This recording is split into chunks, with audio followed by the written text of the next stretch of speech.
जय हिंद दोस्तों। अमेरिका ने ईरान को 48 घंटे का अल्टीमेटम दिया है कि आप स्टेट ऑफ हॉर्मुज जो है उस पे जो अधिकार जमाए बैठे हैं उसे सभी देश के आवागमन के लिए छोड़ दें, नहीं तो तुम्हारे जितने भी परमाणु ठिकाने हैं उस पे अटैक करेंगे। ईरान ने भी जवाब में ये बोला है कि हम तैयार बैठे हैं, तुम हमला तो करो। स्टेट ऑफ हॉर्मुज के रास्ते जितने भी देश में तेल अभी हम भेज रहे थे, जाने दे रहे थे, सब पे पाबंदी लगाएंगे और किसी को नहीं जाने देंगे। साथ ही साथ उन्होंने कहा कि हम इंटरनेट जाल को भी खत्म करेंगे जो समंदर के अंदर बिछाया हुआ है। और ये भी बताया कि हम तुम्हारी धमकी से डरने वाले नहीं हैं। अभी इजराइल के परमाणु इलाके में केवल हमला कर रहे हैं, तुम लोगों को संकेत दे रहे हैं कि सुधर जाओ। अगर तुम लोग ऐसा किए तो तुम्हारा जो ठिकाना है, जो अरबियन देश है, जितना खाड़ी देश है, उन सभी पे अटैक करेंगे और साथ ही साथ इजराइल को नस्ते नमूद कर देंगे, अर्थात इजराइल को खत्म करने का दावा करते हैं। उन्होंने साफ बताया कि हमारे पास 4000 किलोमीटर दूर तक मार करने वाली मिसाइल नहीं, बल्कि 7 से 8000 दूर मार करने वाले मिसाइल है। और उन्होंने ये बताया कि अमेरिका के जितना मिलिट्री बेस है हम उस पर निशाना बनाएंगे। हम तैयार बैठे हैं तुम्हारे सामना करने के लिए, तुम हमला करके तो देखो।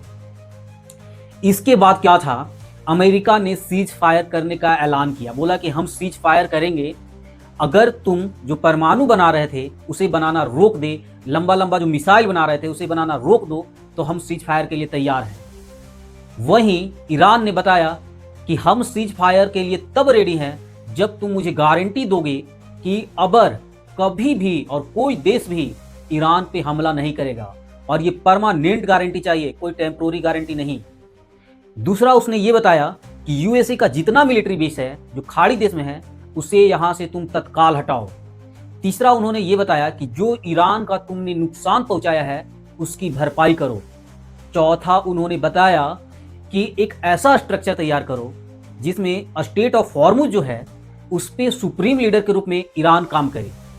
और पांचवा उसने ये बताया कि तुम जितने भी न्यूज चैनल में ये दिखाते हो कि ईरान के साथ ये किए, ईरान के साथ वो किए, फेक न्यूज फैलाते, उस पे बैन लगाओ, तब हम सोच सकते हैं कि सीज फायर करेंगे या नहीं।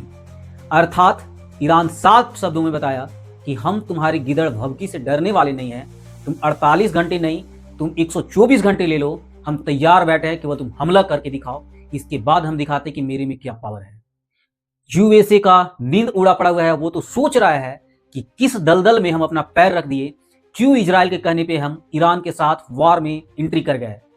कहीं ना कहीं यूएसए इतना बड़ा बड़ा F-35 मिसाइल F-35 यान भेज रहा है और ये छोटा छोटा मिसाइल से उसको मार गिरा पा रहा है। कहने का मतलब ये है कि अगर ये 100 रुपया का बम मार रहा है तो यूएसए का 1000 का बम नष्ट हो रहा है। मतलब यूएसए कहीं ना कहीं आर्थिक तंगी पे आ जाएगा। इतना उसका नष्ट कर चुका है ईरान, इतना महंगा महंगा हेलीकॉप्टर, इतना महंगा महंगा उसका एयर फाइटर जेट नष्ट किया है, आप सोच नहीं सकते हो। इसीलिए यूएसए अब चाहता है कि हम सीज फायर करें और जो युद्ध चल रहा था उसे समाप्त किया जाए। मगर ईरान उसके शर्त के बजाय अपने शर्त पे सीज फायर करना चाहता है कि अगर यूएसए ये सब बात को